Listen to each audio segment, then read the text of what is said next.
Ladies and gentlemen, welcome to the Wodcast podcast. I'm your host, Eddie Ift. Each and every week, I always bring you a show. I think out of the last 8-9 years, we just haven't done it like a couple times. And this week, I have a show for you, and it's a great show with a great guest, Mickey Metcon, also known as Mickey Porter. A really good dude, big fan of the show. A CrossFit instructor, CrossFit affiliate owner, CrossFit blind guy. How about that? Guy competes, coaches, does it all, has a business on the side, well, a main business. He's just an incredible human being. Nice guy. Awesome show. Had a great time talking to him. It's always fun when they know so much about the show and they, can converse just like they've been there with me through it all. If you're watching this on YouTube, we have our own YouTube channel, youtube.com/Wodcast podcast. Today, it looks like I only have a neck and a head. I don't know why. It doesn't like my green shirt. Probably green screen, green shirt. It's acting a little weird. Who knows? If you like the show and you have any complaints about the technical problems, reason being this week is a little difficult. I just got off a red-eye flight from L.A. to Charlotte, North Carolina. Now, a lot of people go, big deal, you flew in a red-eye, you slept the whole way. I flew with my 6-year-old and my 2-year-old. And I also had gas. Like I've never had gas in my entire life. Like never. People go, I had gas. Now this is like somebody took an air hose and shoved it up my ass and inflated me. It was the worst. Like multiply your beer farts times 1,000. Yesterday I had a smoothie, a lean protein green smoothie. I also had some of those Lenny and Larry's cookies, the ones that have like pea protein. And then my wife made me dinner, which was, I think it was like a turkey scramble with broccoli and cauliflower rice. So if that's not a gas disaster waiting to happen, I don't know what is. But I was fumigating the whole plane. I was so glad that everyone had masks on because I would have killed them all. Everybody would have died from it. And I was like buckled over with gas pains, like terrible. And I would go to the bathroom and sit on the shitter, and I think the entire plane heard me. Watch the episode of Kenny versus Spenny on YouTube, and watch when they do a contest of who can fart louder. I would have won the competition.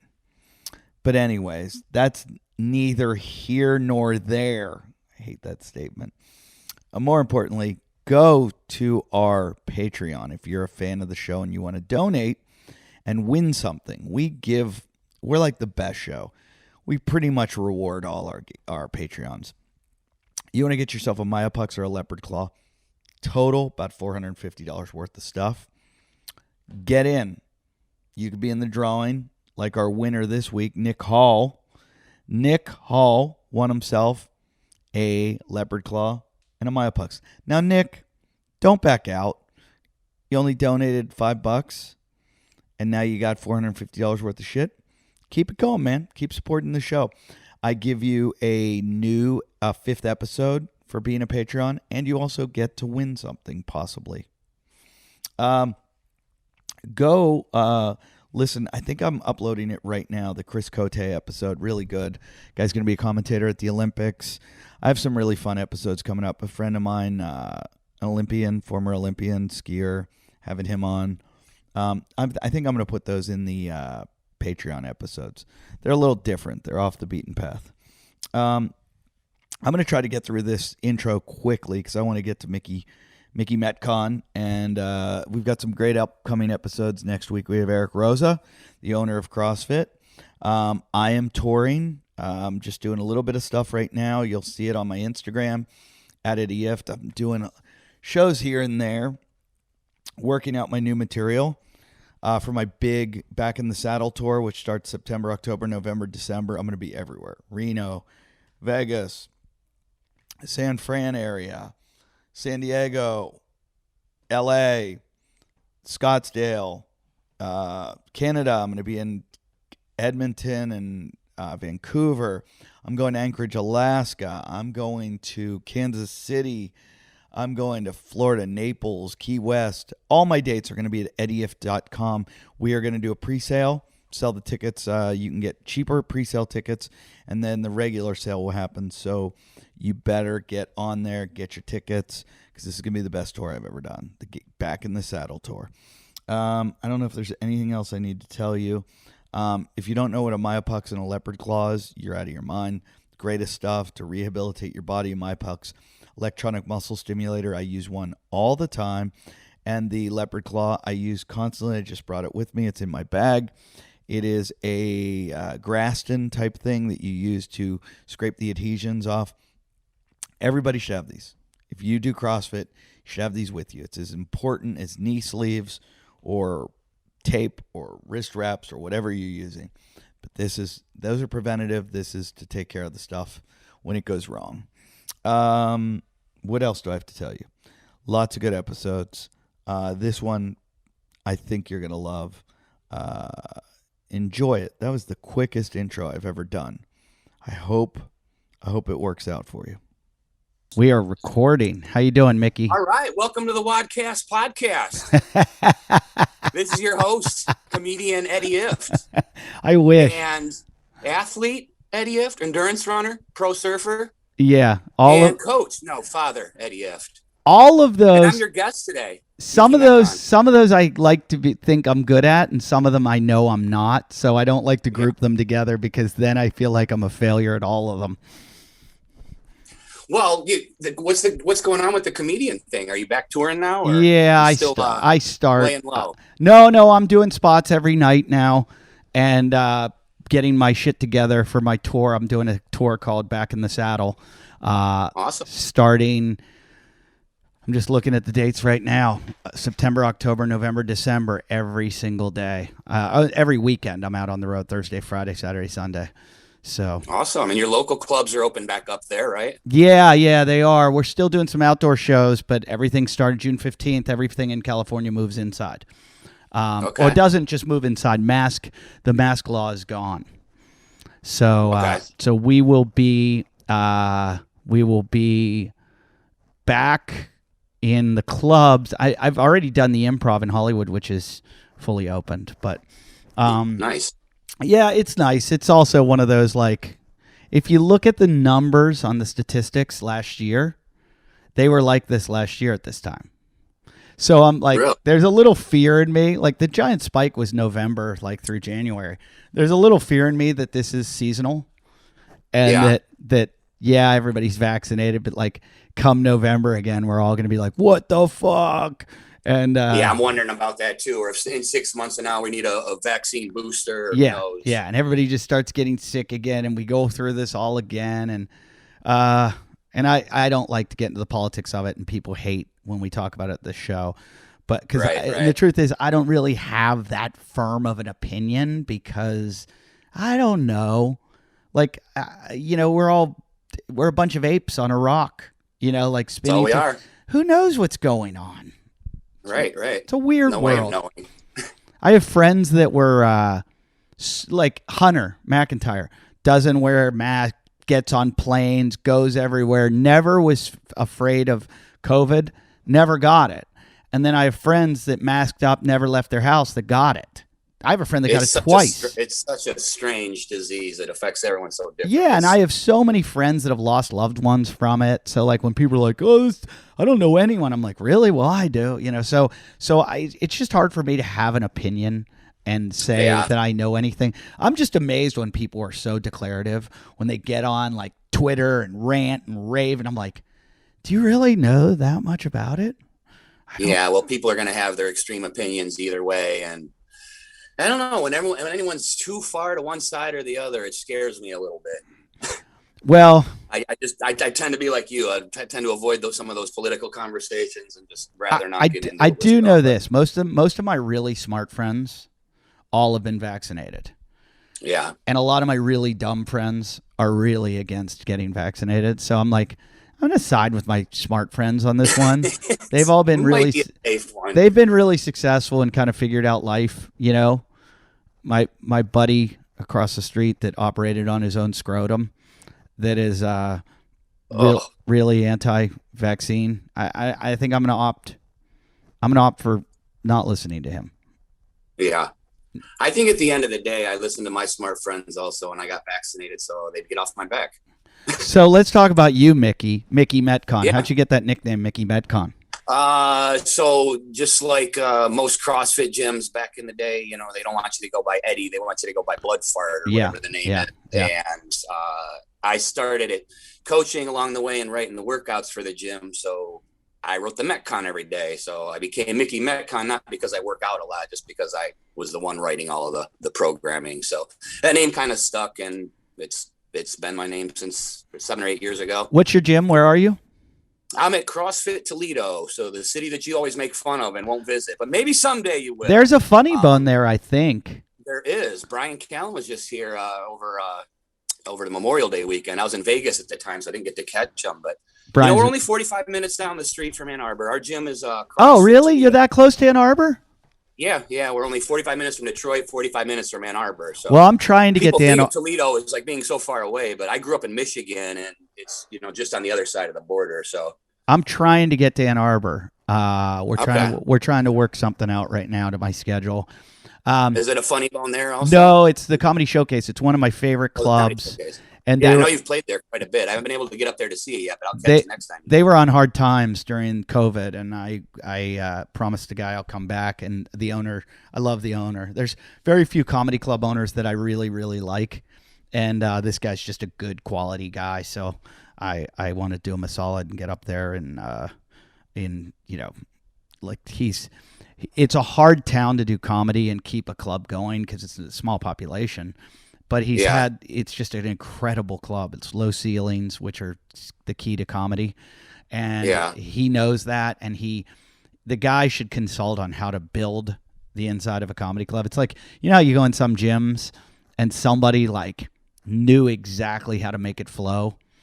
Right. He's like that with comedy clubs. And so I want to get up there. But so you're 45 minutes. Toledo is what's the college right in Toledo? There's a college there. The University of Toledo is the main university here. There's a couple of other smaller ones. Are you close to Bowling Green?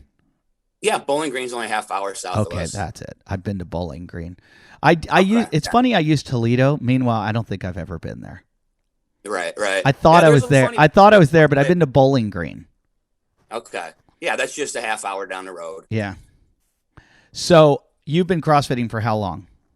I started in 2011. So I came in, I was a broken down distance runner, did some marathons, had bad knees, was skinny, and had good cardio, but that was about it. And got a little tired of that after a while. And my sister-in-law was talking to me one day, and she's like, I used to run marathons too. And then I found this thing called CrossFit, and you can go and you don't have to run every day, but you're going to become a better runner. And I'm like, what are you talking about? She's like, oh, and if you're the best, you can win 250,000. Sign me up. So, I was one of those people back in 2011 that, oh yeah, I'm going to sign up. I can do thrusters, whatever. Let's do this. And so that was a kind of a humbling wake up call the first few years, as you realize, okay, maybe I'm okay in my gym, but I'm not one of these elite freaks, that are the ones going to the games, but had a lot of fun with it along the way. I knew right away that I was not one of those guys, and I knew I was way past my prime. And I also knew from going to Globo gyms how much stronger guys were than me.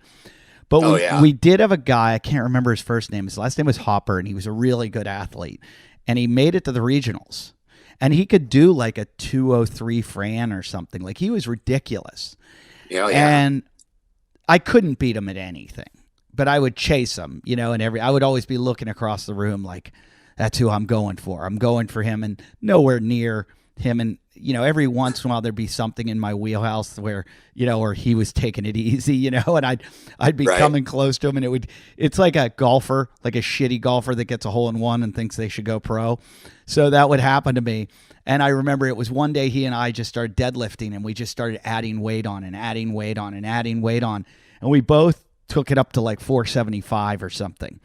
And that is Wow. like the only thing I can lift heavy. The only thing. Yeah. And I remember us both like quitting right there. You know, like that's where we stopped. And I was like, yep, I'm ready for the games. You know, It's fun. You have those thoughts back then. And my coach back then, when I came in, was a games athlete. Joe, he was in the 55 to 60 age group, and he took sixth place in the world 2 years in a row in 2011 and 2012. Back then, it was different. He did one workout a day, and he was able to be one of the 10 fittest in the world doing that. It's, you know, a lot different game today. But I started with him there, and then I went to Denver for a year. I sought out a gym there, my ex-wife is a law professor, so we were visiting in Denver for a year. And so I picked a gym. I wanted to be good. I wanted to get good. So I looked around, what's a good gym to go to? So the one I found had 3 regionals athletes. They swept the regional podium the year before.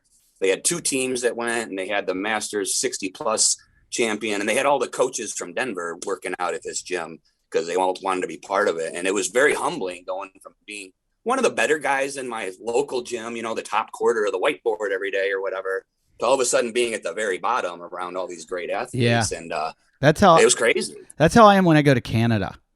When I go to Canada and I walk into one of those gyms, I go from being in the top 20% of a whiteboard to the bottom 20%. And I'm just like, what do you do? What do you do up here? Like, why are you guys all? What's in the water? And I think it's anytime you go to farmland. I think anytime you go to a farming community, you're going to just see tougher kids. And well, there's a lot of truth to that. If you look back at the old regional format, the Central East Regional, which is where, you know, Froning was out of in Panchik, it's a lot of farm boys. Yeah. There were a lot of farm boy, strong kind of athletes. I've heard that from Navy SEALs too. Navy SEAL instructors tell me that they look for a lot of urban kids that are like really, really ghetto, like nothing to lose kind of kids, and then farmers. They said the farm boys. And if I look at like the CrossFitters I know that are because Bridget, that would be a wrong statement. But in my years I've known a lot of Navy SEALs, and they all seem to be. A lot of them are farmers. And I just think, you know, throwing your kid outside and making them work all day is going to make them a tough kid. It's real functional strength. You're doing real work there. Yeah. It's really weird in society right now where we make fun of millennials and act like they're all enabled and they don't work that hard and blah, blah, blah. But yet there's such an elite of the elite. You know, there's people are breaking records and they're getting better than ever. But the general population is easy to stereotype and say, oh yeah, they all eat sugar and play video games all day long. Yeah, and they're on their phone all day and they don't know how to talk to people. Hey Mickey, can you do me a favor? Can you move a couple inches right there? That light comes blaring through when your head moves. Oh, sorry. There you go. But that's good. Okay. Yeah, so there's something to that. So Denver, you moved to Denver for a year? Yeah, lived in Denver for just a year. What was the name of that CrossFit again? It was Front Range CrossFit. Oh, I know Front Range. Yeah, they were great. Yeah, it's a huge gym. It was an amazing gym. Learned a lot there. I don't know. Skip and Jody Miller were the owners there, but he was back before when they had regionals. Before it was the same workout at every regional. They used to have the regional director program the workouts. So when they had it in 2011 at that gym, he was the regional director for the Southwest. So he wrote the workouts and all that good stuff. So it was definitely a great gym. Now, while I was out there, my home gym, my coach back home, Joe, who was the games athlete, was there to open up the gym one morning at 6 a.m. And some bad guys were there to rob what they thought was bad guys next door, some drug dealers or something. And he was shot and killed opening up the gym. My God. Are you serious? Yeah, it was horrible. And it was a case of mistaken identity, wrong person. The bad guys thought they were hitting some drug dealers and were going to rob them. And he was just a guy there to open his gym up in the morning at 6 a.m. So were they already were they already inside?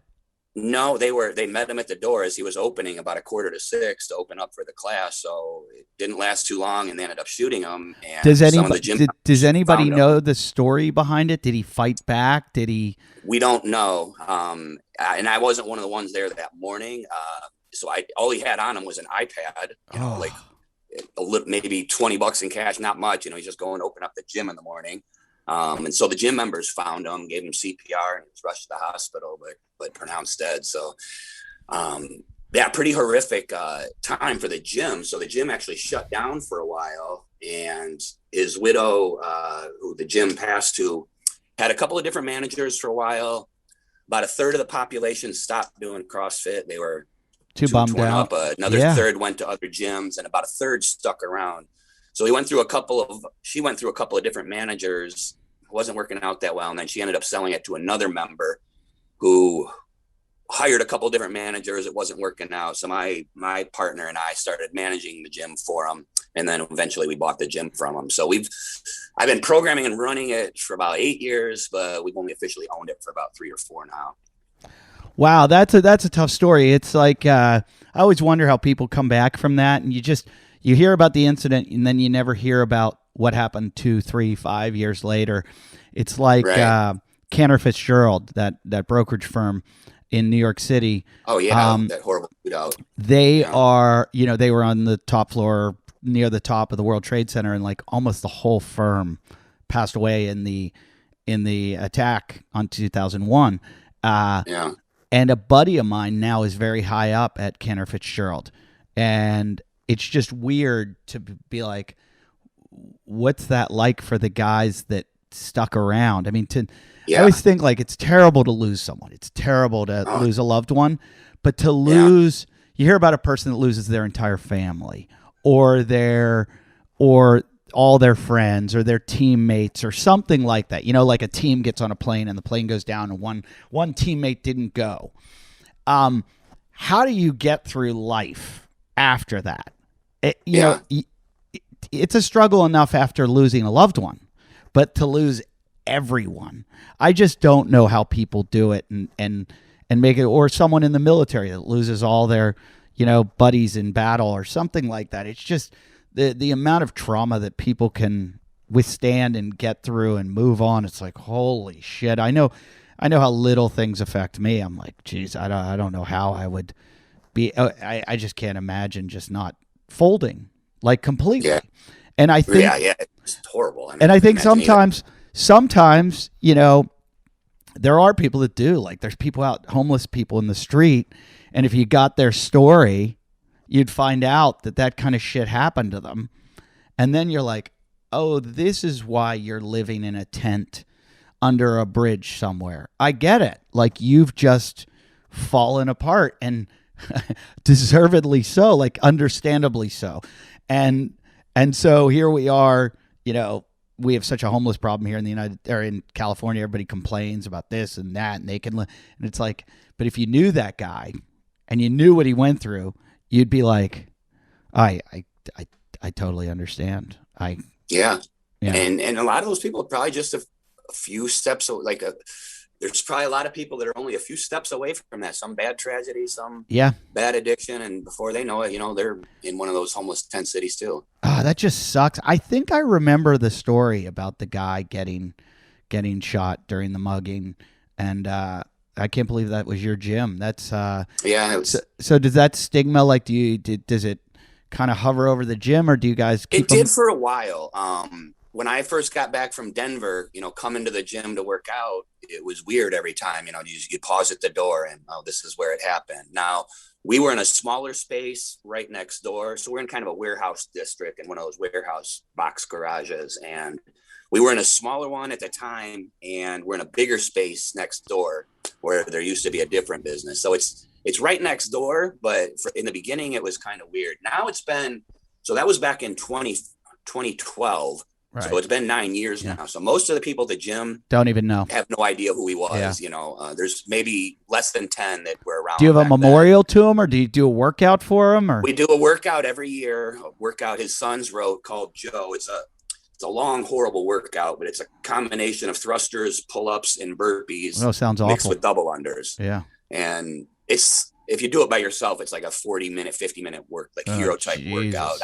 I do it as a partner workout now, which is much better. But we do it once a year still, and just to remember them. And there's always some people that still are here.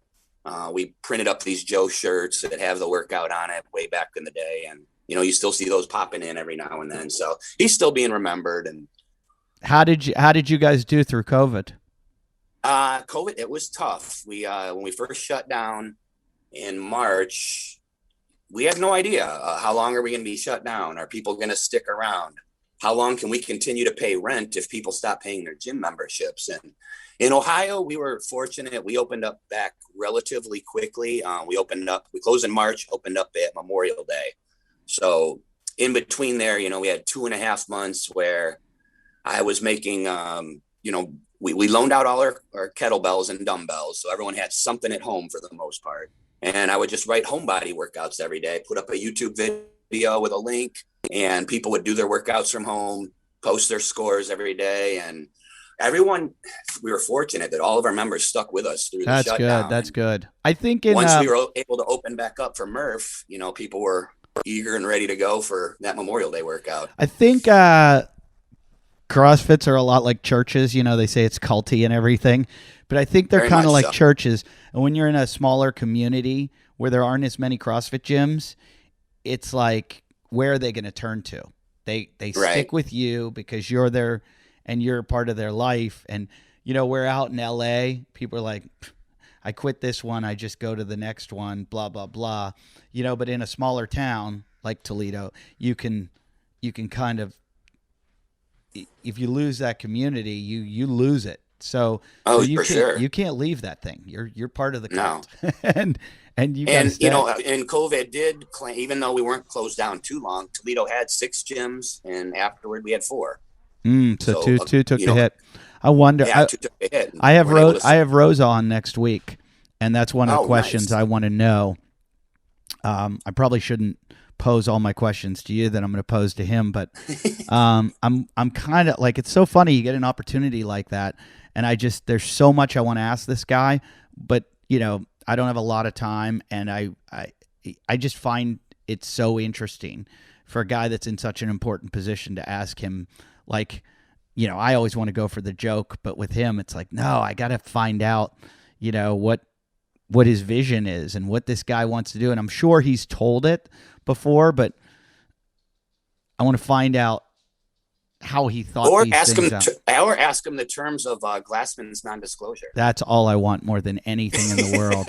And that's like, I guarantee if I was drinking beers with him in a bar, I could get that out of him.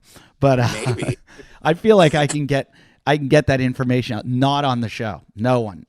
And I also don't want to put people in that position, but God, the stuff people have told me. Aren't you just so curious, though? I want to have Glassman on the show.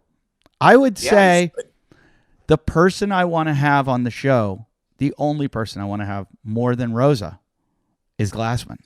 Yeah, you should. You could fly out to whatever island he's on. My number one guest would be Glassman. And it would be like, I'd like to have him, this is a terrible thing to say, but I'd like to have him on his deathbed where he's got like a week to live and he can just tell me everything. Say anything he wants. Anything. No consequences. Yeah, like no consequence. That would be my tell you all the stories. That would be my dream, to just have him be like, podcast. We record for 12 hours and he's like, all right, it started in July. That's what I would love to hear.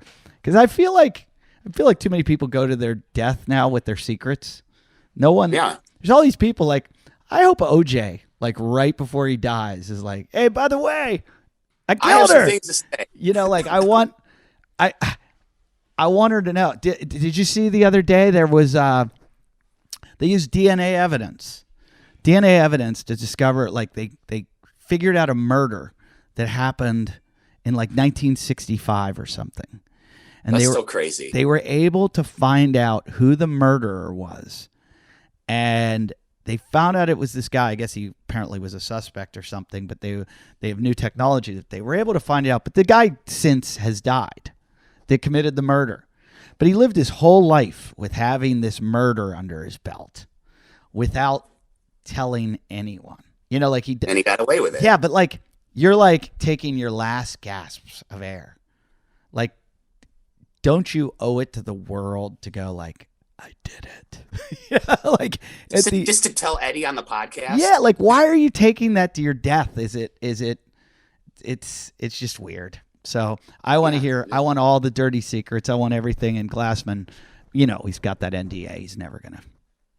He's such an eloquent speaker, though. Like, I'm sure, like, he would be an awesome interview. Yeah, I would. My problem is I talk too much, and he does also, and I Right. would have trouble shutting up. I don't know why. Even people I love to hear, I have trouble like sitting back and listening. It's probably because I have bad ADD, and so I lose focus. So the reason I ask questions is to stay focused. Right. Like my Now, mother. with you having AD&D and losing focus, you've been able to switch over to longer podcasts, though. Like back in the day when you had Scott and Armin on, you went with a shorter form, and Yeah, they've grown to long, better interviews. So, but it's me talking too much. If I wish I was a better listener, but I can't. My mom tells really long stories, as I do, and when my mom would tell really long stories, I would have to interrupt and ask questions to get to the points that I wanted, because my otherwise, kids get so annoyed at me. I do the same thing. but it's. I feel like otherwise she's going to tell me all this unimportant information, and there's Right. You times just when, want the details that you want. like my problem is with like any modicum of success I've had in my life boosts my ego and makes me think people want to hear the shit I'm saying. And I realize sometimes I'll be with like people that were just at my show or something or whatever, and we're talking. I'm like, they're not even listening to me. Like they've just zoned me out after 10 minutes or 5 minutes. I'm like, I'm obviously giving too much information that's not important. But for some reason, I think it's so important. And it's just hard to edit yourself and go, why am I saying this? Who no one needs to know this. Why am I still talking? Well, you're a comedian. You talk for a living. It becomes pretty natural for you. Yeah, I've always been a big talker. When I was a kid, my mom used to complain that was my problem with sports, is that I liked sitting on the bench more than playing. And A chance to talk to the other kids then. yeah. And it happens to me surfing a lot, where I'm surfing, and I love like my conversations I have with my buddies out surfing, and I'll see a wave coming, like a set wave, and I'm like, ah, damn it, I gotta ride this wave and end this conversation. And I love surfing, but when I'm with my friends, I'm like, I think I like talking to my friends more than I like surfing. Now, do you have your kids out surfing yet? Yeah, I'm trying. It's hard. It's they're little. 2 and 6, and I used to teach ski instructing, and I learned if the kids aren't having fun, they're not going to learn. So fun has to be number one, and then teaching. So teaching ski instructing, I learned all the games, and I know all the songs, and when I take my kids skiing, we play games, and they have so much fun. They love it. But when we go surfing, it's like, hey, don't screw around. This is really dangerous. I don't want you getting hit in the head by another surfboard or a fin, and you can drown, and pay attention and listen to me. And they're like, this sucks.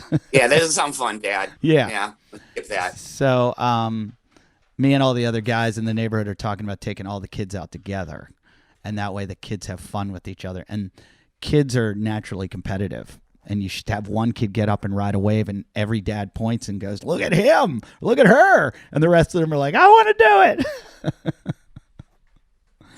But it's one of those things I want to Chinese mother it, because... Chinese mother it. You know, do you know about the Chinese mother thing? It was a New York Times article about, some woman wrote an article about how she had a Chinese mom, and her mom forced her to do things. Oh, yeah. And Tiger Mom, I think it was called, a Tiger Mom. And she was like, nobody wants to play the violin. Nobody's going to sit down and play the violin. But when you get good at it, you're going to enjoy playing it because you're good at it. So you have to be forced through the difficulty to get to the place where you're good at it, and then you're going to find all the joy in it. Right. And it's easiest to learn stuff when you're young. I mean, think about CrossFitters. And no kid's going to really want to do hard Metcons or anything, but if you train them young, they're going to be... Alexa, stop. If you do, the kids are going to be awesome, and then they're going to want to do it all the time because they're awesome at it. So I think it's kind of the same with surfing, that if I just get them through the really hard struggling in the beginning, and then I'm just like, hey, go have fun with it, then for the rest of their life, they'll have something that they can really enjoy. Like, I don't want them to be pro surfers. I just want them to have something that they can really enjoy. Like what I've found is so amazing about it. And now it's easier to learn as a kid, but so any much. problems with learning surfing as an adult? Yeah, a ton. Yeah. Yeah, because I learned as an adult, and I just Okay. feel like it was so hard compared to other things. And I think Yeah. it's fear, like Yeah. consequences. When I take off Right. on a wave, I'm like, hey, if I pearl this or go, over the falls or something, there's a chance my board's going to hit me in the face and, cut me badly or knock me out, or, I could drown. This wave's too big, or blah, blah, blah. And so I'm always thinking the consequences. But when you're like 13 to 20 and you're full of testosterone, all you're thinking is, I hope some hot chick on the beach sees me do this. And you look cool. Yeah. And I don't care. So yeah, I've really, I've found it really difficult. Yeah. It's one of those things that I think is still on my list of things that I'd like to learn someday. I mean, I'm not going to do that here in Toledo, but the only time I ever tried it was renting a house, and we were somewhere in Southern California, and they had an old surfboard in the garage, and a couple of my friends and I just went out and tried to learn it on our own. Not even close. We didn't know what we were doing. So, but I did pick up, I went snowboarding about 5 years ago for the first time. And as a 47-year-old blind man learning to snowboard, that was kind of interesting. Now, when you say you're blind, how are you legally blind, or are you? I'm legally blind, so I have enough vision. I can ride a bike, but I can't drive a car. If I'm riding a bike and approaching a traffic light, I can't always tell what color it is. So I can see the oncoming traffic, and I know to stop and wait, but I can't see all the lights. So I got enough vision to kind of get around, but not enough vision to. Now, is that with corrective lenses also? I don't wear any I do have some type of nearsightedness on top of it, which I had corrective lenses for. Years ago, I did go through driver's training wearing telescopic lenses, and I was able to pass driver's training, but you have such a narrow field of vision with those lenses. You could only see maybe the width of your lane. So if a little kid's running down his yard chasing a ball, I wouldn't see him. So I never looked through the upper part. I only looked through the lower part. So do you know what your eyes are? Like what? It was at one point it was 2,500 in one eye and 2,600 in the other eye. And then after that, they started going to this other scale where I could see fingers from a certain amount away. But I have like the opposite of tunnel vision. So I only have peripheral. So I have zero central vision. Which okay. I have a friend that has that very, very same thing.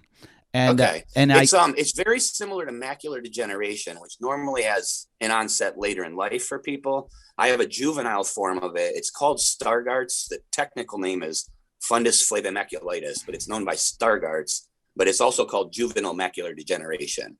Is yours hereditary? It is. So is his. My parents have, no one in my family, as far as I know, has it, other than my sister. So both my sister and I both have it. Interesting. My buddy. But my kids don't. My kids have fine vision. I think my friend has the same thing you have, and he just started getting it in his 40s. Oh, all right. And it has a different. Mine hit me in elementary school, and it deteriorated probably through college, and it's been pretty stable since then. So I am not blind. I have very, very poor eyesight. I wear contact lenses. If I took them out, I couldn't drive a car. It wouldn't be safe. Would not be safe. I've surfed and had offshore winds blow my contacts out of my eyes, and I'm like, holy shit, I don't know where the beach is. It's dangerous. And I could get LASIK, it could fix it, but there's reasons I like wearing contact lenses. It's actually they're polarized and they protect my eyes from the sun on the ocean. So I feel like, and I don't have to wear readers and all that stuff. So, if you had the LASIK, you might still have to anyway. Yeah. So I don't, because I have contact lenses in, I never have to put glasses on to read. If I got LASIK, I'd always be putting glasses on to read, and I just don't want to carry glasses around with me. So, people are going to write in and be like, no, you can, blah, blah, blah. I've talked to a million eye docs. I know what I can deal with. So it's just let it go. Right. But but glasses provided a minimal help, so I never really, wore them that much. I use more through technology, like on the computer, I use enlarging software, which lets me see the computer. The iPad has built-in zoom or magnification that I use, and so I can get around with those types of things. So has anything been difficult for you with your eyesight? What the only things? thing I can't see the rower display. Oh, so interesting. If I'm doing a workout with rowing, I have to have someone else tell me my calories or meters or where I'm at. That's good. But other than that, it doesn't affect me, a whole lot. I don't always see the wall ball target real well. Sometimes I'll miss a little low or something, but other than that, it's just mainly the bike or the rower that I can't read the display on. But I have at times set up my iPad pointing at the rower with on a bench so that I could read it if I didn't have someone there. And it worked. I was able to, to make it work there. But you also that's pretty much the only thing that it affects me. You also probably have developed almost, they say, like, if you lose your right arm, your left arm becomes stronger. You've probably developed more of a intuitive kind of, I know, for funny enough, when I row, I close my eyes a lot. I do too. I kind of go into this place of like, this is painful. I don't want to look around. I just want to meditate and just start pulling. Yeah. And you know what pace you can pull at. Yeah. Yeah. And I'm just going to. You have to back off. And it's almost like I need all the energy I can get. Closing my eyes is going to give me even more energy. So I do the same thing. Because it's not like running where you have to see what's in front of you. You're not biking. There's no danger. You're in this safe space. Nothing bad can happen to you. You just pull.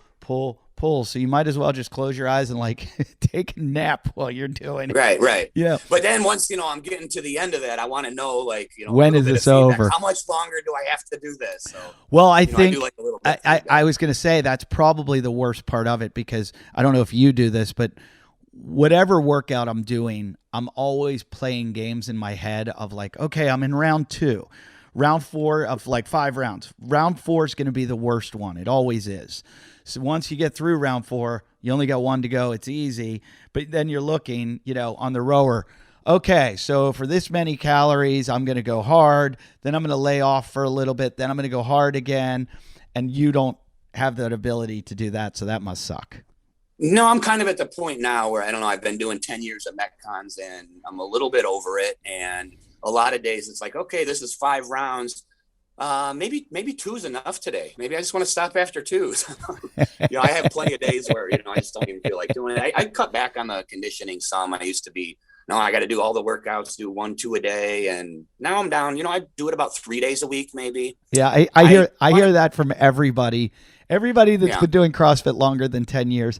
And I think what it is because we hear so much about rest, recovery, and health that you hear all this stuff and you're like, was what I was doing not good for me?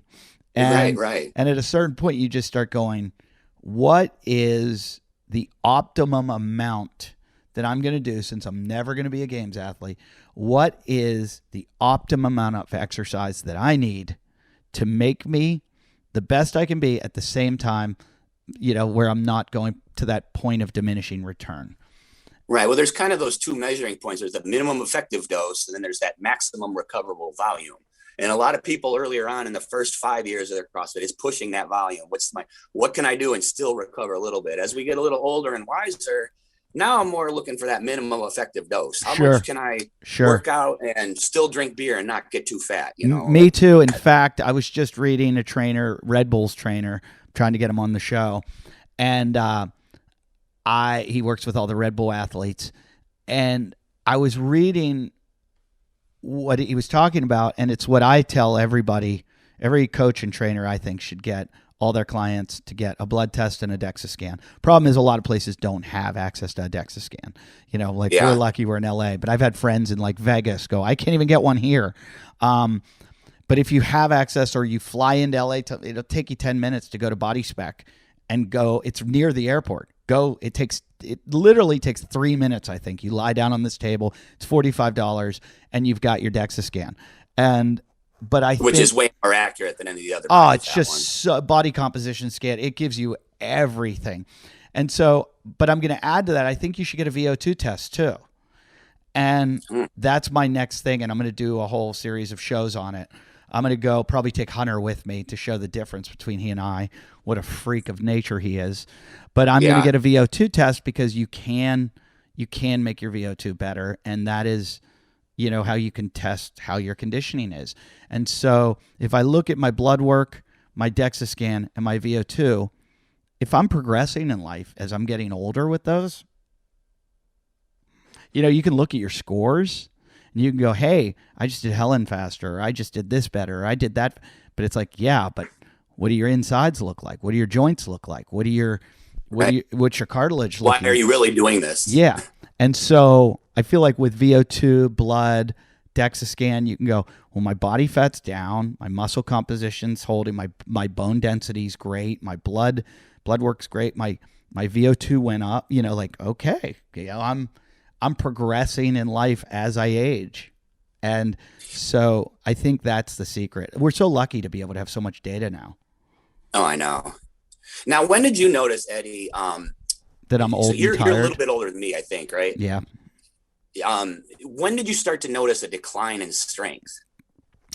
So I've heard over and over that as you get older, you can still get stronger, but you're going to have trouble with your conditioning, which I've just really noticed my mile times in running.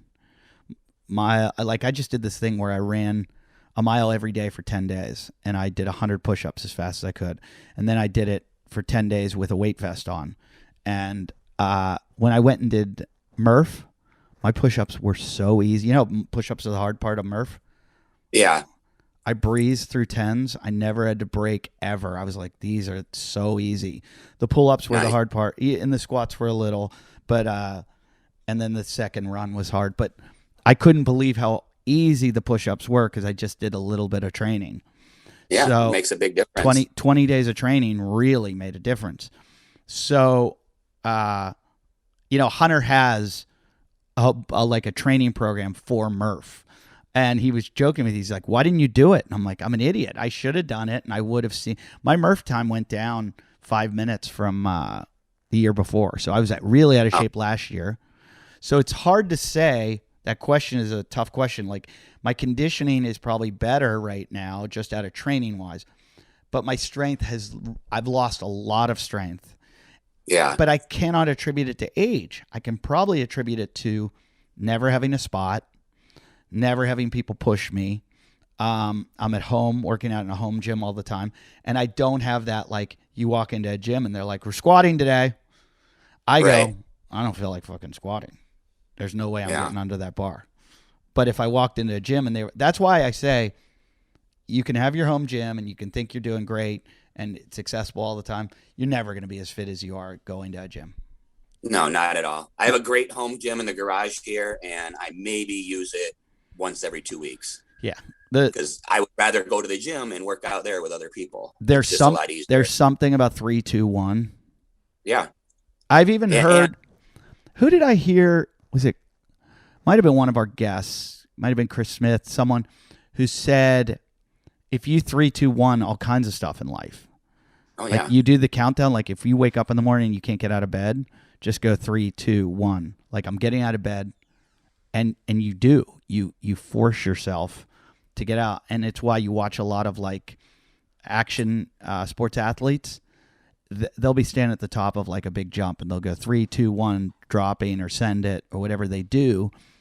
That 3-2-1 is your mind, your conscious mind telling your subconscious, we're going, we're doing It's a this. Transformation. Yeah. And that's a training word I use with my dog too. My dog, I have a 1-year-old golden poodle or a golden doodle that we've been working on training and stuff, but 3-2-1, go. He knows that something's about to happen. Yeah. So it's usually if we want him to jump in the car or if I want to go outside, it's always 3-2-1. And he just instantly lights up. Same idea though. He has that trigger. All right, something's about to happen. Do you keep him at the gym sometimes? I do. And then I stopped bringing him as much when I'm coaching just because if he's barking or distracting, I can't give him the attention that he needs and, coach. So I tend not to bring him when I'm coaching, but if I go back in the evening, I've already worked out, I'll bring him, or if I have an open gym or something like that, I bring him. So he spent a lot of time there, just growing up. No, but I was going to say, as soon as you go 3-2-1, he just sits up, he's ready to go. But for a while, he wouldn't he's kind of lazy. He wouldn't jump up into the car. He'd just put his front paws up and want you to lift them. So after a while, I'm like, no, you got to do this. 3, 2, 1, let's go. And he would jump up. So I want to go back to the blind thing. You don't look blind. You know, some people you look at and you go, oh, this person's blind. You don't appear blind at all. And I get that a lot. So when I'm working with a new athlete during elements, I always make them a habit to tell them, just so they're not surprised later on. Because there's a lot of people, when I didn't used to tell people that, they would say after a while, I had no idea you were visually impaired. Why are you taking an Uber? Don't you drive? You know, and they just didn't realize it, because I'm in my own element at the gym. Also, I know where everything is. Even if the lights are off, I'm not going to run into stuff because I know where everything is. So coaching, how are you able to see flaws? So I move around the gym a lot. So when I'm coaching, I'm not just standing in one spot. I'm moving around from athlete to athlete. I'm getting up in their business close. Like, you know, they know that I have to be close to see them. And, you know, if they're doing something improper, you know, like, I see it when I come by. Yeah. Like, I might not see from. Do you say that to them? Across the room if their heels are coming up during a squat, but when I walk by them, I'll notice it. Do you say that to them? Like, your form's so shitty, even a blind man can see it. No, I haven't gone there, but you know, I usually try and, like, anytime I'm correcting them, you know, throw a little bit of compliment before or afterward, just to keep it from being too harsh. That would be tough. Like, even a blind man sees how bad I am at this. Yeah. You know it's bad if I'm catching it. Hey, who wants to get naked? Huh? You want to get naked? Yeah, you want to get naked. You want to get naked. That's right. I got naked. I found this. I looked everywhere for the cleanest protein I could find. I wanted something with nothing else but protein in it, and I found it. Naked Whey. I recommend it to all my friends all the time. I send them the Amazon click-through. I'm like, buy this now. You need protein powder? There's no better way to go. Get Naked Nutrition. They get all kinds of supplements. You know what it means to get naked? It means no artificial additives. It means the fewest and purest ingredients, so you know exactly what's going into your body. There was a guy, college athlete, 2014. He was like, wait, why are all these ingredients in protein powders? I don't get it. I don't have a chemistry degree. I want to make the simplest, healthiest protein powder there is. And he did it. And then I went looking for it. I found it. Then we contacted them and said, hey, big fans, love it. They came together. We're partnering with them. And now I want you guys all to share in what I got, which is Naked Nutrition. They've got 5 single ingredient supplements like Naked Whey, which has only one ingredient, grass-fed whey sourced from small California dairy farms. If you don't know why you get grass-fed, you shouldn't be listening to this show. I've been talking about it for 10 years. You need grass-fed milk, grass-fed cheese, grass-fed everything. Don't eat from cows that eat crap. Eat cows that eat the grass. The grass gives them omega-3 fatty acids, and then you get them, and then you're lowering the inflammation in your body. Make sure you're eating grass-fed, and this protein, this whey, is grass-fed. So, today, Naked Nutrition offers over 40 different products, including a wide range of protein powders and supplements, but their commitment to transparency and the fewest and purest ingredients remain the same. Okay? So what I want you to do is go to Naked Nutrition. You're going to get naked. Save 10% on your first order using Wodcast 10. That's Wodcast 10. You're going to get 10% off at nakednutrition.com. That's nakednutrition.com. Go use that code, Wodcast 10. You're going to get 10% off nakednutrition.com. It's nutrition with nothing to hide. Get naked. Can you compete as an adaptive athlete? So this year was the first year. I remember when you did the Masters Women 60 plus or whatever, and still got my ass kicked. Adaptive divisions. So I'm like, oh, they have a separate division for blind people. I'm finally going to the games, baby. So I look into it, and when I registered, I'm going through and figuring out whether there's 3 different classes of blind people, and I'm like, which one am I? I'm reading through it. I'm like, well, this one seems like the one with the most vision. This is probably me. But once I had the leaderboard, I looked at my gym. They have the men from my gym, the women from my gym. All of a sudden, I wasn't listed anymore. So you had to go to a separate drop down to say, no, just look at the adaptive vision men. And then I would show up. But I wasn't being counted as a regular man. it was completely out of the regular leaderboard. And I was like, oh, I don't want that. I want to still be able to compare myself to other people in my gym or other people over 45. And then when the first workout came up, instead of the wall walks, it was like a push up with shoulder tap. I'm like, no, I want to try these stupid wall walks. So I ended up switching back and just registering as a regular individual so that I showed up with the leaderboard. So yeah, but don't you think like you've been doing this long enough that you could have maybe been one of the top guys? it's possible. And I've thought about going back and looking at it, but then, I was like, well, even if let's say I did make that top one, do I really want to go to the games and compete as some sideshow? I don't consider that a sideshow at all, though. I have all the admiration in the world for these guys. I mean, like, and your times would probably beat mine, and so it's like, here's a guy that's dealing with a disability that's still kicking my ass. And I believe those people are inspirational.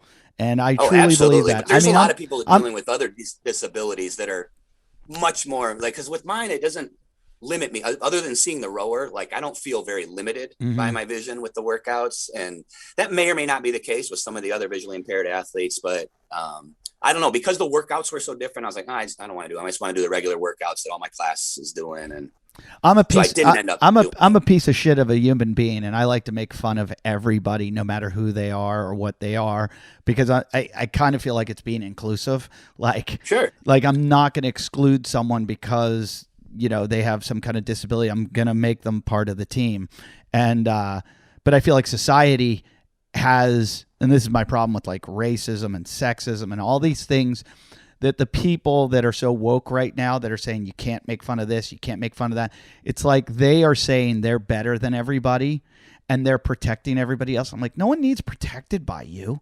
Like, no. We all have issues. We all, nobody knows when they're going to die. Nobody knows what somebody's mentally struggling with. Nobody knows how people can, some people might have the fucking, everything. Like they look like I used to do a joke about Owen Wilson. Owen Wilson he's a movie star. He's got hot chicks, blah, blah, blah. But he ends up slitting his wrists, because he was addicted to heroin. And, you don't know what mental problems he was going through, maybe he was upset that his nose looked like Marsha Brady when she got hit with the football. But, you never know what somebody's going through. So like, in that way, we're all kind of on an equal playing field. And you can be like, well, what about this guy? He's got brittle bone disease and he's in a wheelchair and and he's living a long, happy life where, someone like Owen Wilson tries to kill himself. So like, you don't know, mental illness can be worse than a physical illness. And so I'm always like, don't judge anybody because you don't know, and treat everybody equally. And so with comedy, it's gotten really weird. Like last night I got heckled by a guy in a wheelchair and I held back from going at him because I was like, the crowd is going to get like, ooh, this is mean, blah, blah, blah. And so I just like let it go. And I was like, that's not me. I should have gone after him and treated him just that's like gotta be a frustrating it's time. It's really frustrating. It's a very frustrating time because like, yeah, you can't be yourself. You can't be yourself. I feel like I made a poor decision. I worked with Tiffany Haddish last night, who I love, and she was funny. She hasn't changed at all from like not being famous to being famous, and she doesn't give a shit what anybody pulls up about her, or she's like, what? This is me. This is who I am. Blah blah blah, and I just wish I could be that fearless and maintain what I always had, but just society has gotten so overly sensitive. Yeah, for sure. When the guy heckled me, I just went, oh man, you and I could have the best time. Like I could make fun of you and we could just laugh together. Like I know he's like probably a huge comedy fan and we would fucking laugh and you would appreciate it. But this audience isn't going to get it. And they're going to get upset. And then you're going to get upset because they're upset, and we're creating this like weirdness in society. It's like these woke people are actually getting the opposite effect of what they're trying to get. Like they're trying to create equality, and by doing so, they're marginalizing everyone and making everyone a victim.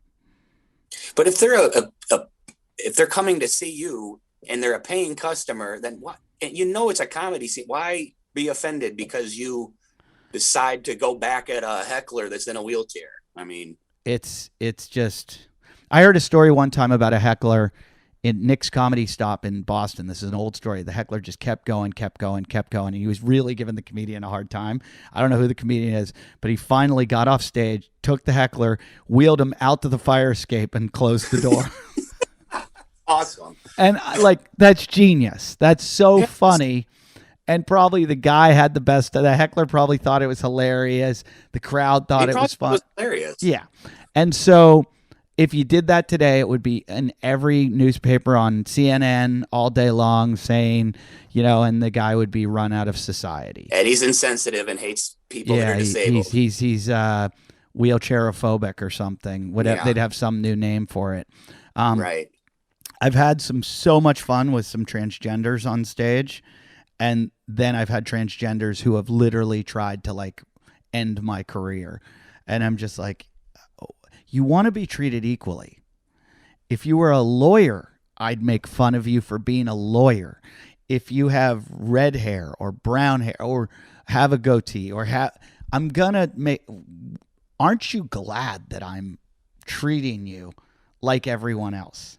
Yeah, absolutely. It is inclusive. I don't understand. So back to, it's weird because I do think there deserves to be an adaptive sports division, and I do believe. Yeah, I absolutely think there is too. But I just think maybe it wasn't the right fit for me.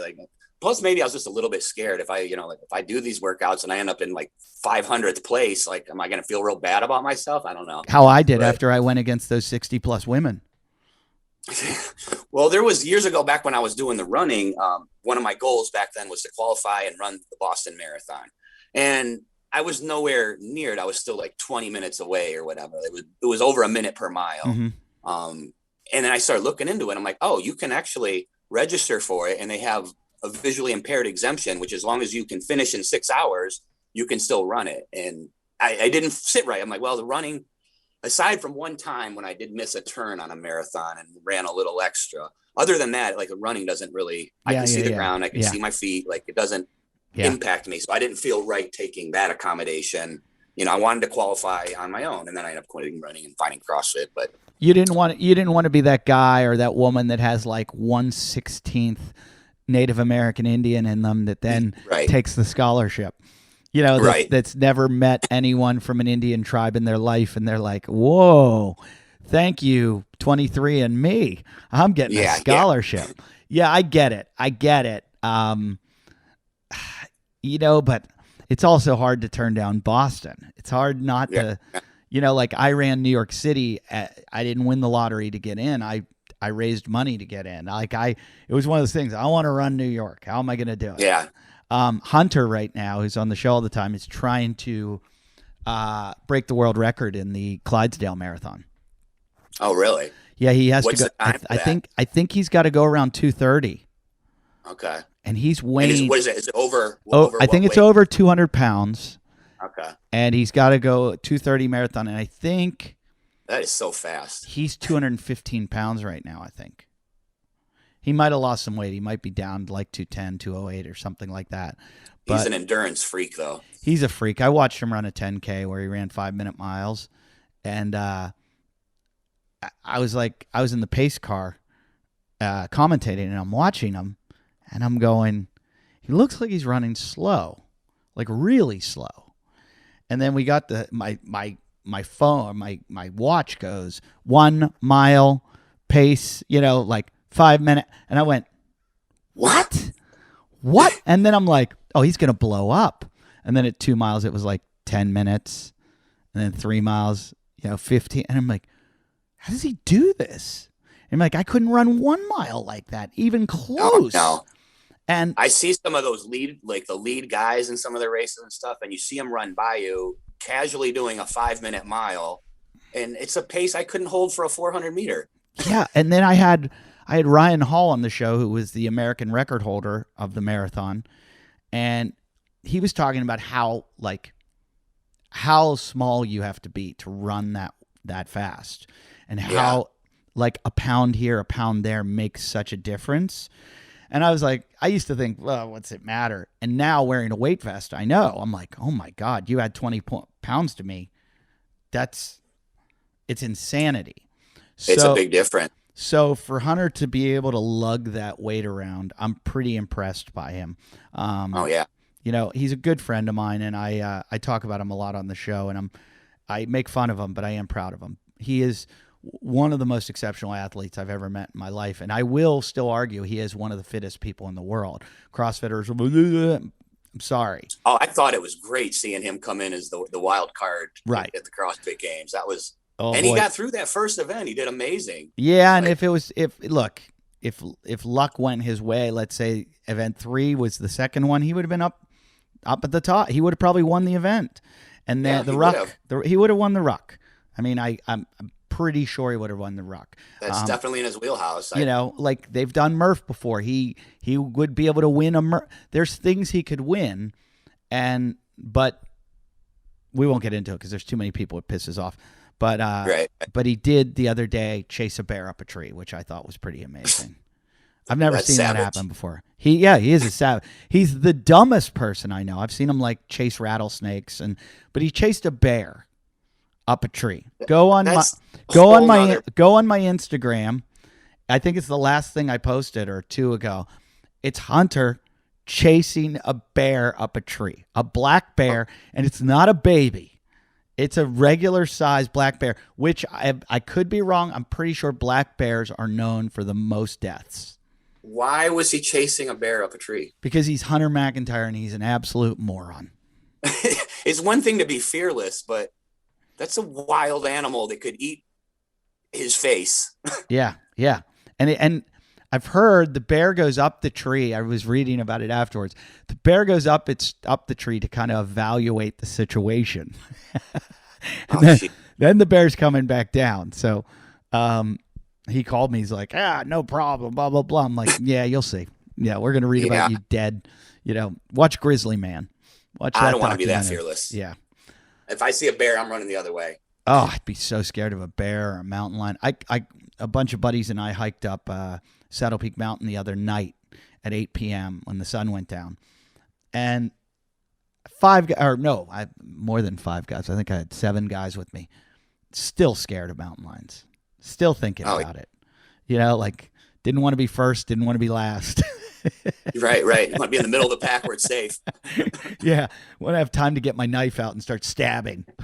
And hopefully you can run faster than a few of your buddies. Yeah. When we did the 68-mile run, I was too out of it to think about mountain lions. But man, when you're out there in the middle of the year and you're running like that for that long, you're just an easy kill for them. Now, what kind of pace are you running at for 68 miles? 68 miles, I think we were at about a 13-minute mile on the flats and the downhills.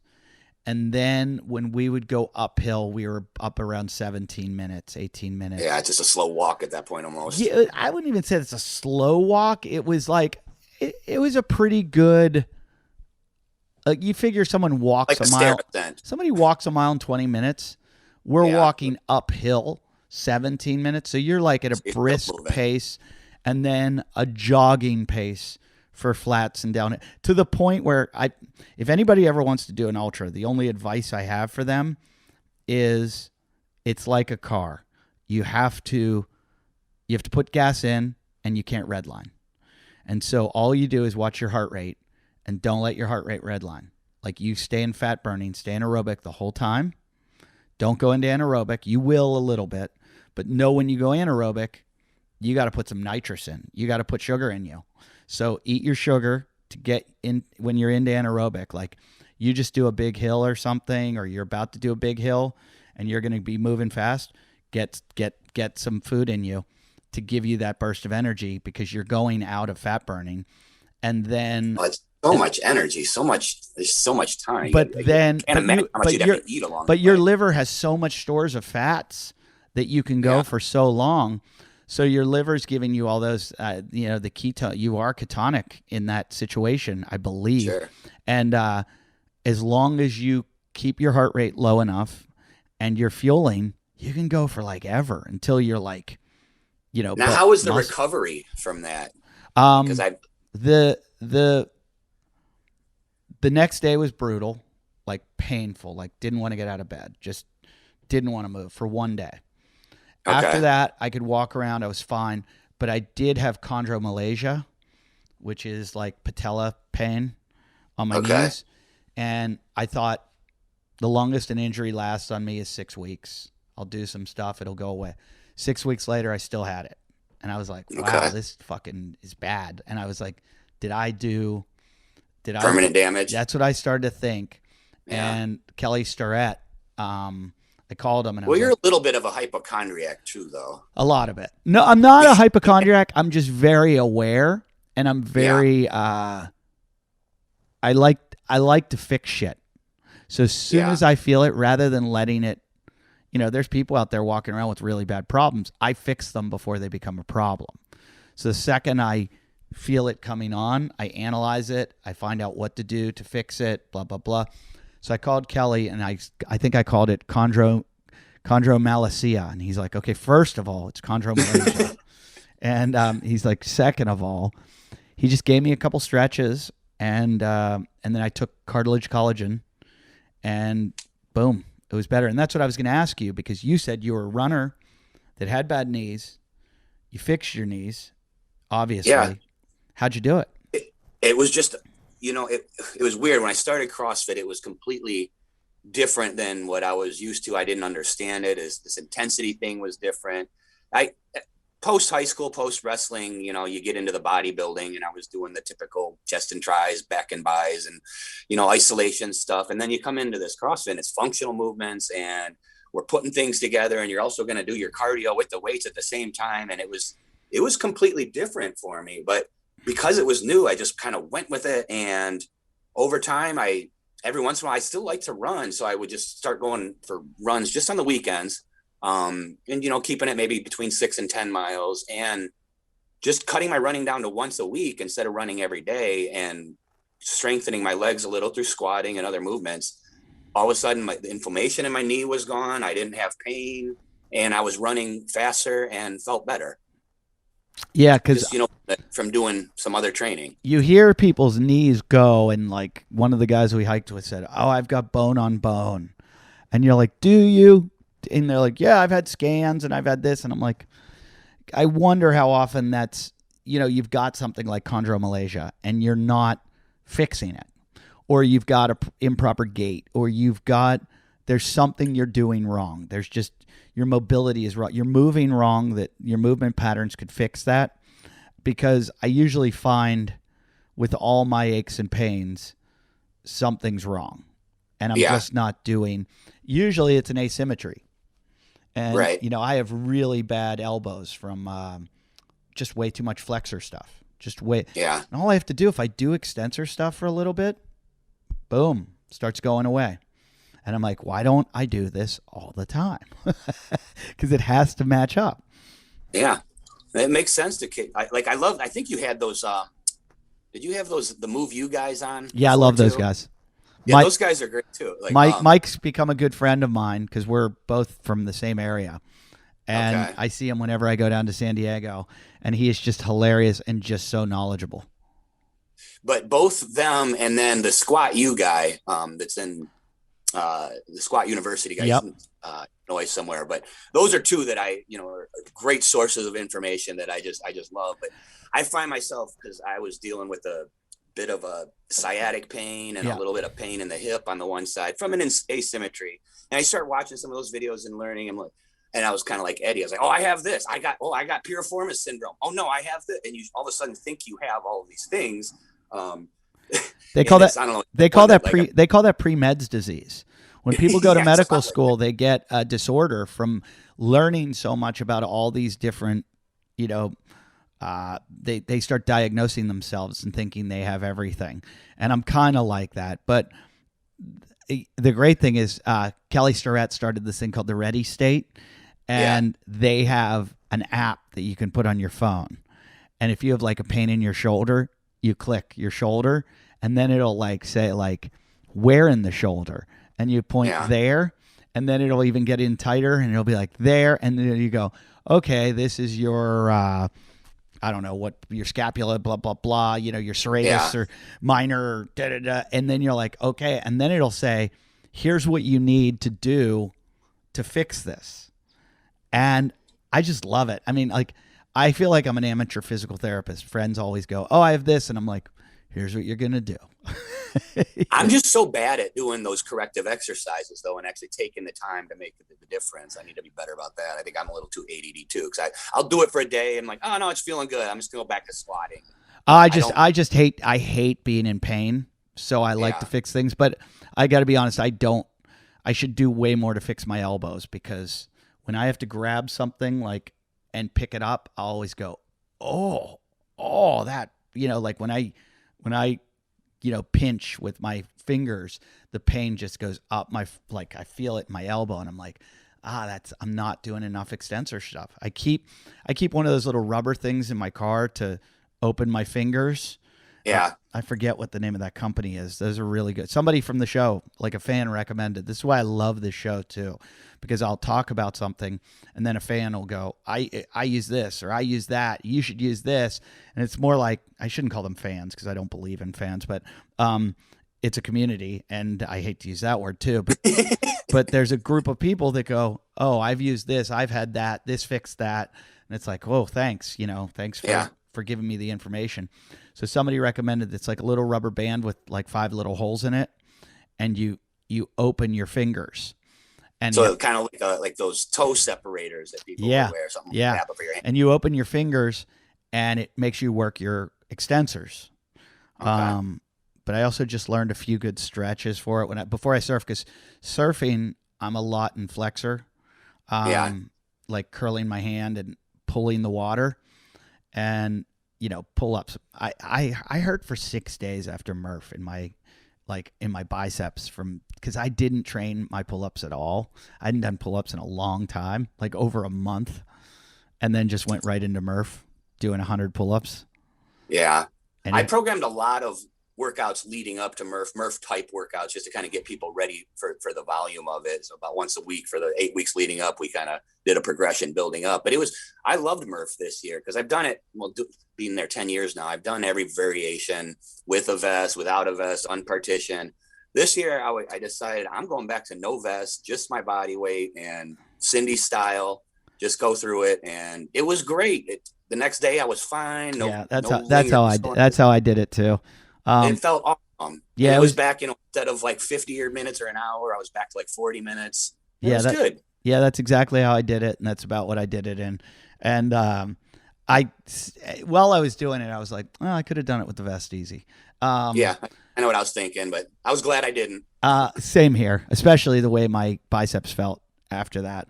But I noticed this year that the CrossFit HQ and community surrounding HQ, kind of like there's a new kind of theme to Memorial Day, and it's let's memorialize all of the heroes rather than just Michael Murphy.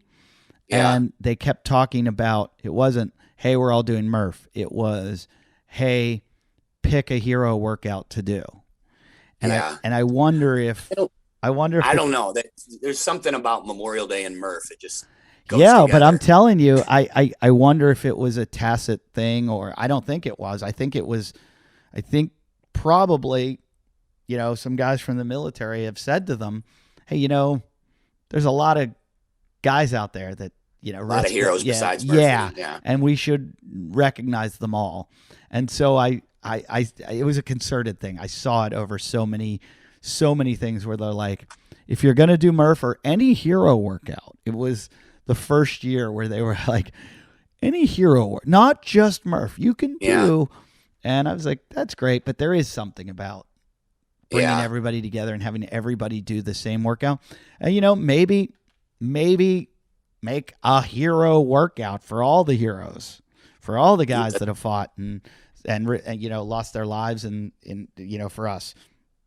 It would be good. Yeah, we don't do.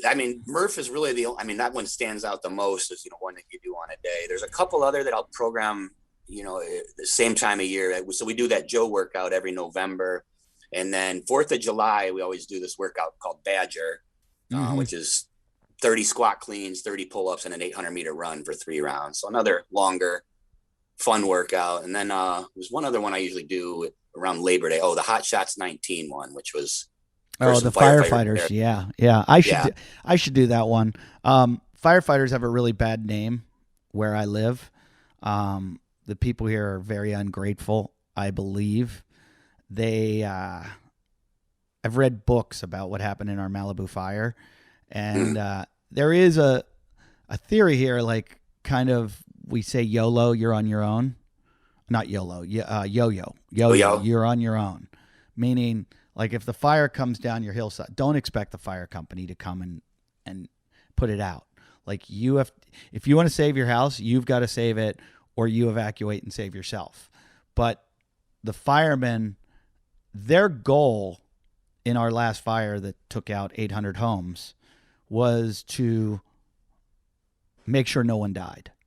And I think in this entire town that basically burned up, 2 people died, and that was a kind of a weird accident. 2 people. And everybody's like, oh my God, all our houses burned down. It's like, yeah, but no one died. Like they did their job to make sure everyone was evacuated and everyone got out. And they're like, but they didn't protect our homes. And it's like, you got a fire moving 100 miles an hour. Yeah. There's no protection. Not a lot you can do there. And there's a lot of canyons these fire companies can't go up, because if they go up, they can't come back down. There's like telephone poles go down, and then they're stuck, and then they're dead. So, we choose to live in these wildfire areas. So, but what I was getting to is a lot of people around here don't have a lot of love for the firemen, where I do. Yeah. I think they're great. I think they do a really tough job. I think they take orders. I think it's scary what they do. They risk their lives. They're pretty badass. Anyone I know that's a fireman, it's a pretty tough job to get. Oh, absolutely. And so I have a lot of respect for them. And they're pretty cool. The guys right down the street, we have one firehouse, and the guys are all really good guys. But I got to do the Hot Shots one, because I did that run for the Wildfire Firefighters Association to raise money for them. Okay. So planning another ultra? I did 5 miles the other night and was tired. Yeah. I don't know. I was never had that desire to go longer than a marathon. I kept saying I was going to do it, and I worked up to it. I did it. It wasn't that hard. It was the hardest thing I did, but it was also not the hardest. People always go, why'd you do it? I go, so I could brag about it.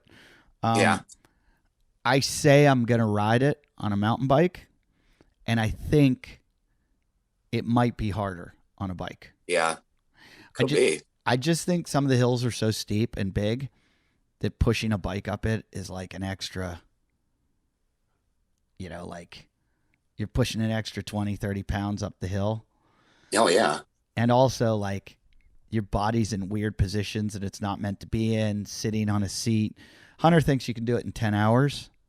10 hours on a bike sucks. Yeah. I went to a competition a couple weeks ago. Some of the girls from my gym were competing, and it was about an 8-mile ruck run that they had to stop and do different things along the way. You had to stop at one station, and there was an assault bike race, and then you stop at another station, and there was some wall balls to do. But anyway, I rode a bike following them, support, just to carry their water and snacks or whatever. But the one director in the beginning, he's like, all right, Mickey, he knows I'm visually impaired. He's like, there's a couple of these trails that are up there that are pretty harrowing. One's called like Off the Face of the Edge or something. Like, he's like, you might want to ride that one. I'm like, all right, thanks for the head up. And when I was riding on some of the trails, I came down one, boop, right over the handlebars. Oh, shit. Saw myself falling in slow motion as it happened. And, like, they all stopped. I'm like, I'm all right. I popped up. I was all right. But, did you have gloves on? I did not have gloves on. I forgot my hand. Did you tear up your hands? No. It was a pretty soft dirt where I landed. So it wasn't very rocky. That's the one thing I always tell people mountain biking, put gloves on, because when you go over the bars, it's such a scary feeling too. I can't imagine. I kind of rolled onto my forearm and just kind of, but it was very slow motion, because it was like kind of down this hill and then back up. And when I hit that, I like just didn't take the right line and just went over the handlebars. But yeah, I like them. I'd like to see. I'm not a big fan of Spartan and Tough Mudder because I just don't like. I like the top level, watching the top level guys compete, but I feel like it's such a clusterfuck in the middle, and people like waiting in line to get through and go and do these, like, it's almost like watch me run through fire, not like watch me do something hard. I'd love to see a really good course, obstacle course that's a long course with lots and lots of obstacles. Not like, I feel like Tough Mudder is, you got to be a really great runner. Yeah. I'd like to see something that's like somewhere. And mostly run. There's not that many obstacles. So if you're running the 10 to 12 miles, there's maybe 8 or 9. Yeah. I'd like to see something like every quarter mile. Yeah. That'd be interesting. That every quarter mile for 6 miles or 10 miles, you're doing something, and, something that CrossFitters could be a little better at. Yeah. I mean, some of these guys are good at the high rock stuff that Hunter's doing, like Jacob Hepner was doing. I was just going to say Jacob's really good at it. Yeah. I mean, no one can touch Hunter. He's impossible to beat and that kind of stuff. But I'm sure Fraser put his mind to it. He's gotten to be a pretty good runner. That he could maybe do pretty well at it. It's going to be. I'm anxious to see what's going to happen with this high rock stuff, how much money they have in it and how well it does. But they also can't figure out how to beat Hunter. So it's one of those things, it's like CrossFit. When nobody can beat Fraser, it starts to get a little boring. Right. This is going to be the first fun year in a long time. Yeah, where you just don't know who's going to win. The girls isn't fun. No, but it's still fun to watch Tia and everyone else chase for second. No, it's not. I find that I find it frustrating when someone's that much better. It's like, okay, it's almost like boxing. Don't make her fight. Don't make her fight until there's a challenger. Don't make her compete until somebody proves they can come close to Tia. She's so good. She's so good. And so was Matt. Matt was so good. It was not fun to watch. I think both of them in this last games, both of them didn't even have to do the last day.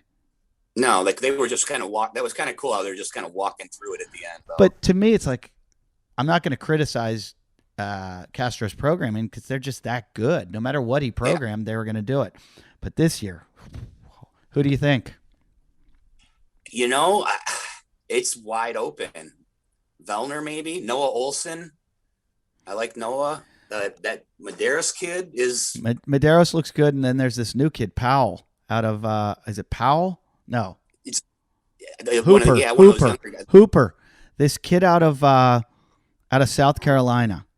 Okay. There's a kid out of South Carolina. He played football for Clemson. He was a walk-on football player at Clemson, and he is someone to... I think he won the Mid-Atlantic or came in third or something. Let me see what he did at the Mid-Atlantic CrossFit Championships. This guy is someone to watch, and so much so that Castro and everybody's talking about him as the next Froning and Fraser.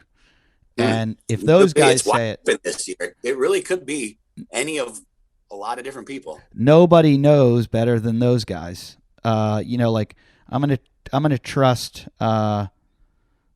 gonna trust Castro over anyone. The guy programs it. Yeah. What was it called? Was that called the Mid-Atlantic? No, what was it called? The Midwestern CrossFit? I gotta admit it. I hate this setup this year. Yeah. I don't understand it's different. Yeah, I'm not even sure of the full format, and it's changed so much every year. And all of a sudden, last weekend, the Granite Games are on. Okay. Wait, let's see it. I do like the open format though. Going to that 3 weeks. Oh yeah, it's way better.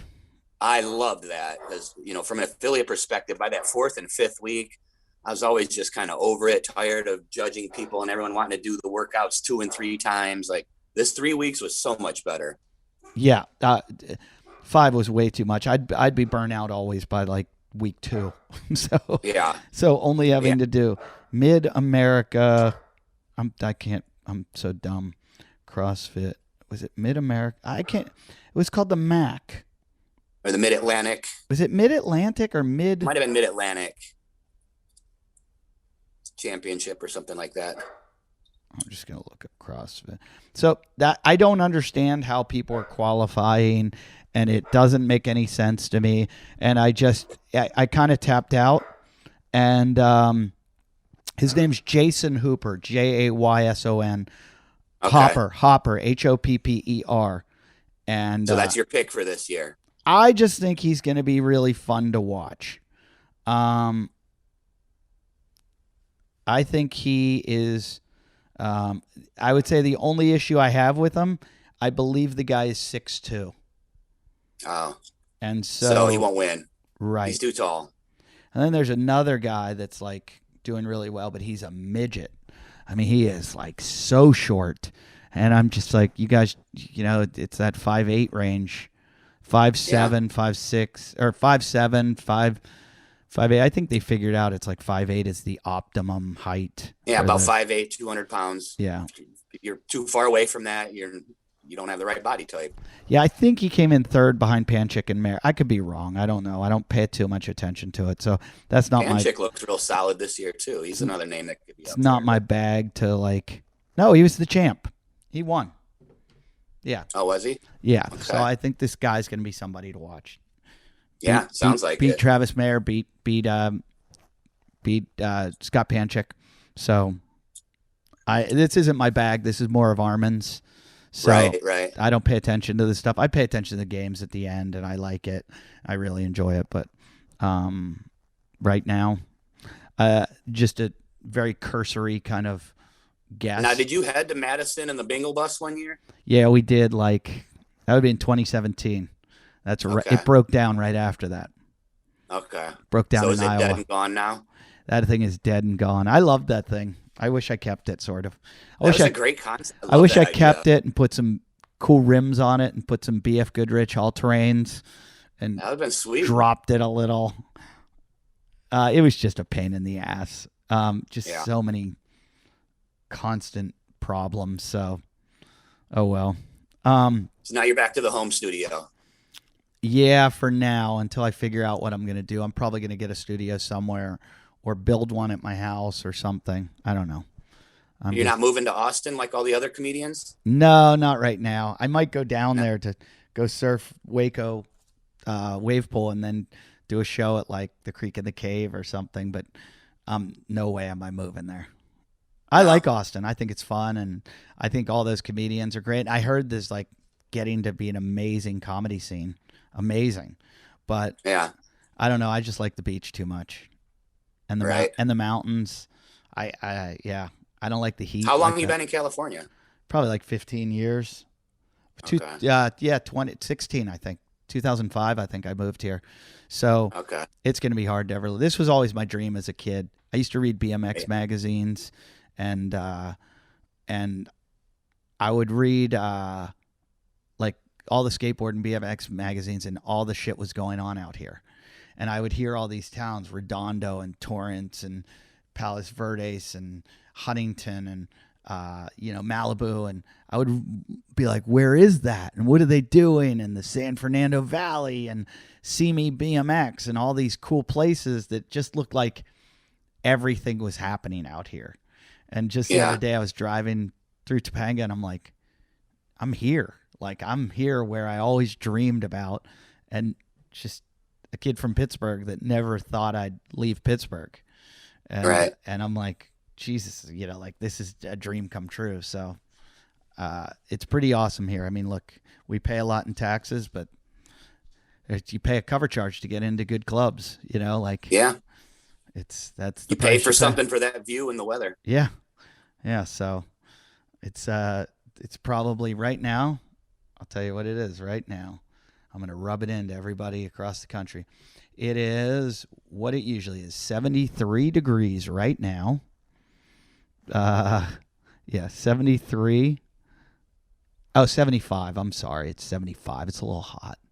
Beautiful. Yeah. 75. Yeah, we're 82 today. We're beautiful today, but a month ago we had snow, it seems. So, Yeah, and it'll start raining for you guys pretty soon.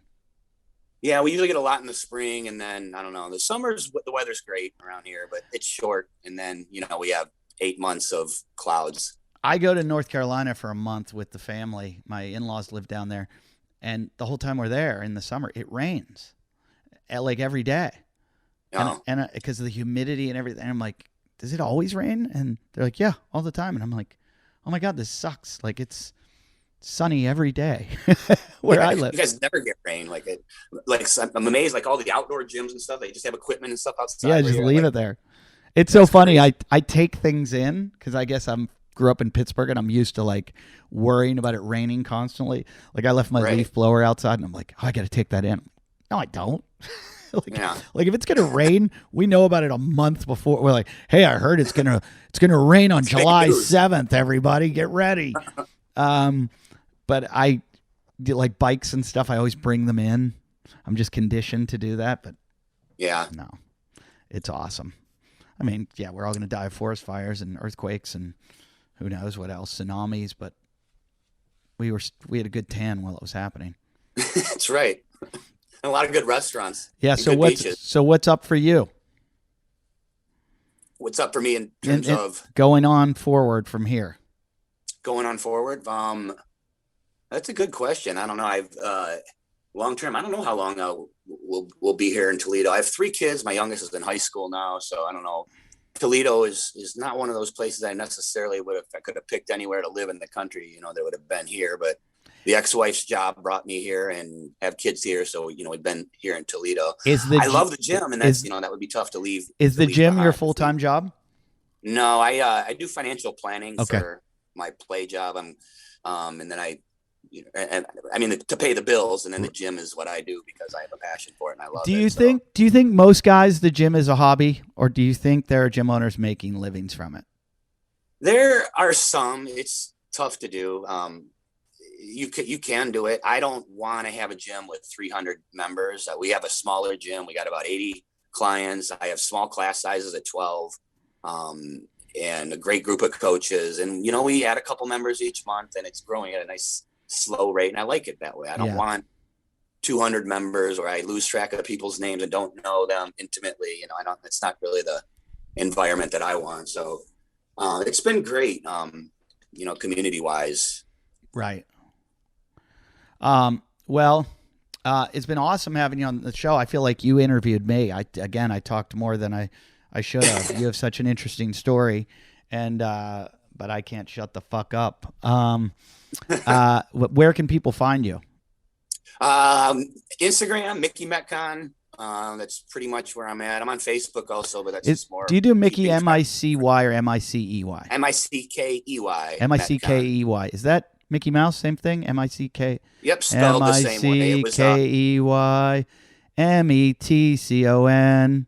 Something like that. Mickey Metcon. Mickey Metcon. That was the name that my Asian mother could pronounce. Mickey, she could say it. And my dad was a big baseball fan, so I was named after Mickey Mantle. And Mickey Stanley was a former Detroit Tiger. But it was a name she could pronounce. What Asian was your mom? She's from Thailand. Okay, and your dad is not Asian. So he was in the military. Yeah. One of those guys. Yeah. Did he meet her over there? He did. Yeah, he was in the Air Force, and then they met over there, and then she came back over here, and they got married. Same story. My wife's descendant from the same story. He weirdly German mother, American military father, grandfather. But the German grandmother was Chinese. Okay. So Chinese living in Germany, get that. And she was a figure skater and a track and field athlete. Okay. So weird. And very strange. And he basically kidnapped her after World War II. They weren't allowed. The American military guys, they were like, don't try to bring a woman home. Like, don't do it, guys. And they were all like, yeah, whatever. And he met her and he sneaked her back to America, and the rest is history. And now I have 1/16 Chinese children. There you go. Yeah. So I'm going to try to get them scholarships. That works, right? You got to play that card. Although being Asian on a college application, I don't think that necessarily helps. Yeah. No, it's actually, hey, if you try to go to Harvard, it works against you. Yeah. They discriminate against Chinese. They're like, wait, there's too many of you here. Right. Listen, Mickey, it was awesome talking to you. I know you've listened to the show for a while, and it's good to I feel like we know each other because when I talk to you, you're like, I know what you're talking about. Oh yeah. So it was really cool. I've heard you tell these stories for years, because you don't shut up. So yeah, I don't shut up. I didn't even get it. I ran track in college during this episode either. Oh fuck, I forgot to talk about that. I know. I heard they had my state championships on TV in Pittsburgh, and I wanted to watch it the other day. I am watching the Olympic trials are coming up. I think the swimming is this weekend. I've got a swimmer I'm watching. A guy, my buddy is coaching a swimmer named David Curtis, who is in the 50 freestyle. He's a high school kid. My friend is one of my best friends in the world, has coached him all through high school. And this kid is right now ranked 5th in the country. And so he's got to finish top 2. So look out for David Curtis to make the Olympic team. And then I'm a big fan of Matt. And your pick Hopper to win the CrossFit Games. So here's the funny thing. He's a black swimmer. Then I'm watching a white sprinter in the Olympic trials, Matthew Bowling out of Georgia, White Lightning. The guy who broke the high school record in the 100-meter dash is a white kid out of, I think he was out of Texas. Yeah, he's Texas, but he goes to UGA because they have the best track team in the country. And I don't know where he is right now because a lot of it's like where you're peaking and everything. But it's like, 3 cheers for the white guy. It's pretty weird to see a white guy running. Yeah, you don't see a lot of white sprinters. I think he had the fastest time in college in the 200 this year. Indoor. I don't know about outdoor. I think he did a lot better indoor than he did outdoor. But I think he runs the 100, 200, 400 and long jump. And I'd love to see him make the Olympic team. So those are all in this next 2 weeks. We've got some cool stuff coming up. The Olympics. Oh, when is the Olympics? That's July, right? I was like, that's not going to run into CrossFit Games. Yeah, I'm looking forward to the weightlifting. Yeah. To watch all the Americans lose and not even make it. I saw the ones that did make it. We have Americans in? Yeah, there's 8 Americans going. Wow. In Olympic lifting? In Olympic lifting, you got 4 men, 4 women. Wow. Because we usually don't make it. Then in a full team. Maybe that's because they kicked the Russians out. Yeah, well, so many of the countries are banned and can only send so many. Yeah. Can only have one spot. But yeah, there's 8 from the U.S. that'll be lifting. That's great. Are they any of the ones we know from the CrossFit world? Yeah, you'd know Maddie Rogers. Oh, I know Maddie. Yeah. She's up a few weight classes. Kate and I, formerly Kate Vibert. I don't know Kate. She's one that's on Fighter. Jordan De La Cruz is one of the younger ones, and then the heavyweight Sarah Robles. She's been the only one that's been to the Olympics before, I think, of the current team. Yeah, but and then on the guys' side, CJ Martin, CJ Cummings. You might know Harrison Morris. He started in CrossFit. He's another one that's going. That's so cool that CrossFitters are going to the Olympics. That's amazing. Yeah, they're finding a sport that they're good at. And I mean that. Or we'll look at Tia. I mean, she's Olympian plus is she still doing the bobsledding thing too? I know Newberry tried to make the team. James really gave it a great effort, and I think he's, on the cusp of they're going to bring him back to camp again. And I think he's having I don't know, but I think he was having a bit of a struggle trying to get into the CrossFit Games, and he just kind of fucked up an event at one of the competitions. So I hope to see James make it in the CrossFit Games, but he's trying to do both. So, he's always had the problem that he's kind of a little bit of a smaller athlete. Even Noah being a smaller athlete. Look, Noah's only problem was Matt. That was his problem. You take Matt away, and Noah's pretty fucking amazing. So, but Newberry's even like smaller frame than Noah. So the heavy weights were, but I don't know. I've always thought it'd be nice to see James get up there, and I think one year his best was a 4th. I think he finished 4th, and he's just such a great guy. So he's an awesome athlete too. Yeah. But we got a good couple months of these sports then. Swimming, running, Olympics, CrossFit games. It's going to be fun. It's exciting times. All right. Well, hey, thanks for doing the show. I appreciate talking to you. Oh, my pleasure. Good to meet you, Eddie. Yeah. And you guys know what to do. Rate, review, comment, and can you be a little nice in there sometimes? Whew.